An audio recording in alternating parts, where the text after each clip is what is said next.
Mr. Kennedy, in an interview in July 2023, you stated, quote, "I do believe autism does come from vaccines." And you have, the end of quote, and you have praised a gentleman named Andrew Wakefield for his research. What studies, you talk about the need to be science-based, to get our information, good information to make decisions. What studies have you utilized to come to the conclusion that vaccines cause autism? I'm happy to sit down with you. No, please, just answer me that. I mean, look at the Mawson study, Senator. The what?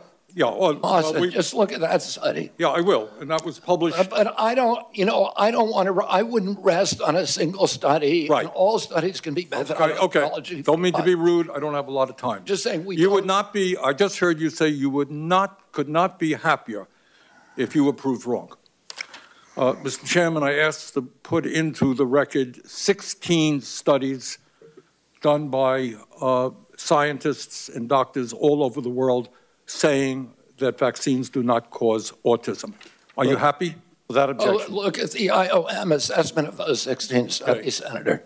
The IOM has assessed them. But listen, let me get to it.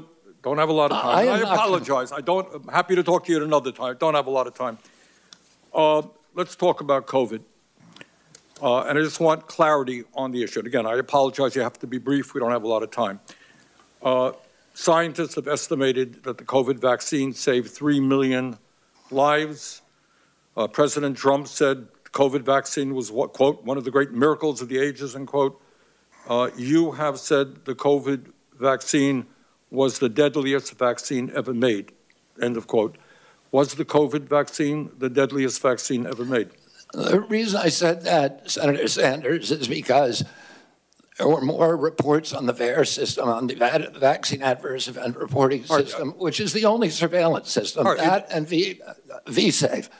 And there were more reports of injuries and deaths than all other vaccines combined. But was it the scientists said it saved 3 million According lives? to VAERS. I don't know, because we don't have a good surveillance system. So you disagree with the scientific community that... I'm agnostic because we don't have the science to make that determination. Really? Okay. Prescription drug prices in America, as you know. And by the way, I think President Trump did an extraordinary job on warp speed because he wasn't just focusing on that one intervention. He was focusing on... He called it a miracle, but you have cast doubts on its efficacy. All right. I think the gist of what you're trying to say today is you're really pro-vaccine, you want to ask questions.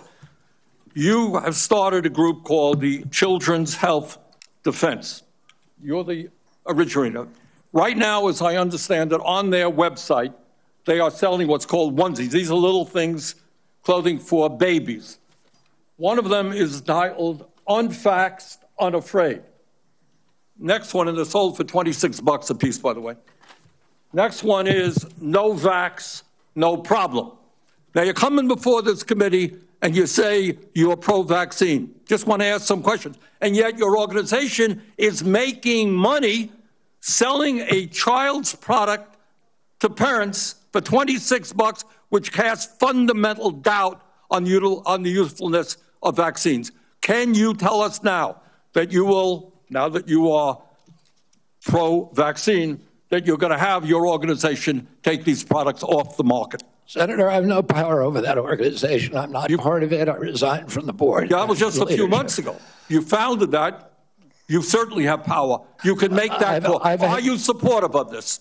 I've had nothing to do with leadership. Are you supportive of these onesies? I'm supportive of vaccines. Are you supportive of this clothing, which is militantly anti-vaccine? I am supportive of vaccines. I will. I want good science, and I want to protect the But you will not tell the organization you founded not to continue selling that product. If we want to make America healthy, will you assure the American people that you will fight to do what every other major country on earth does, guarantee health care to every single American?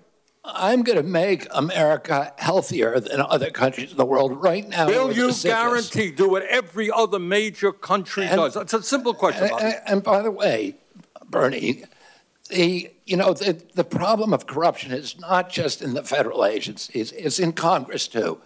Almost all the members of this panel are accepting, including yourself, are accepting millions of dollars from the pharmaceutical industry. Oh, no, and protecting their interests. Oh, I thought that would come. No. I ran for president like you. I got millions and millions of contributions. They did not come from the executives, not one nickel of PAC money from the pharmaceutical industry. They came from workers. In 2020, you were the single largest because I had pharmaceutical contributions from workers all over this country. Workers, you were the not a nickel from corporate PACs. You were the single largest acceptor of pharmaceutical dollars. No, from workers in the industry. 1.5 million. Yeah, out of 200 million. All right, but you have not answered. Last question. You have not answered my question.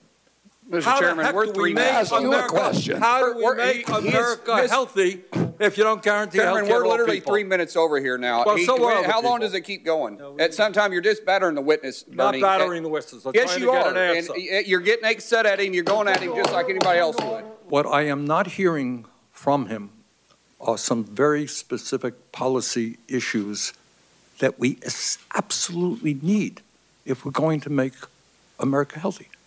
It is unquestionable that when 68,000 Americans die because they can't afford to go to a doctor, you got to deal with that. And I have not heard one word about the need for universal health care that exists in every country on earth.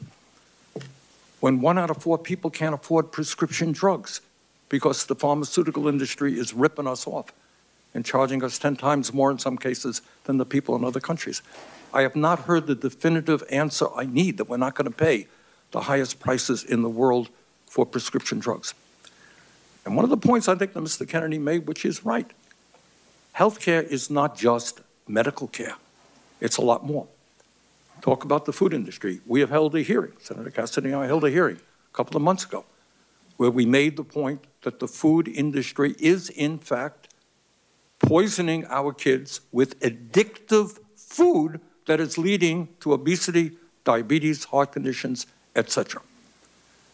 And I hope that our Congress and the White House will have the courage to take on a very powerful food industry and demand that the products that they sell our kids are in fact healthy and non-addictive. In many ways, what the food industry is doing today is what the tobacco industry did 50 or 60 years ago.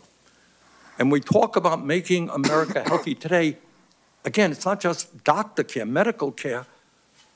We have millions of people working for starvation wages. You cannot be healthy if you're working 50 or 60 hours a week and you can't afford the rent that your landlord is charging you. Stress kills. Stress makes us sick.